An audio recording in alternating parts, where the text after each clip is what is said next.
निवडणुकीच्या पहिल्याच टप्प्यामध्ये कल्याण डोंबिवलीच्या नागरिकांनी महायुतीच्या 21 जागा बिनविरोध या ठिकाणी निवडून दिलेल्या आहेत।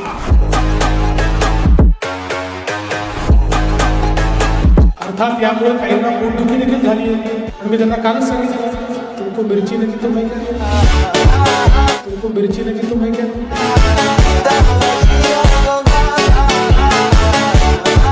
आता जर तुम्हाला या ठिकाणी उमेदवार मिळत नाहीये आणि या कल्याण डोंबिवली महानगरपालिकेचा विश्वास, इथल्या जनतेचा विश्वास हा जर या ठिकाणी आमचे रवींद्र चव्हाणजींवर आहे आणि त्यामुळे ते जर आम्हाला बिनविरोध या ठिकाणी निवडून देताय तर तुम्हाला काय होतं?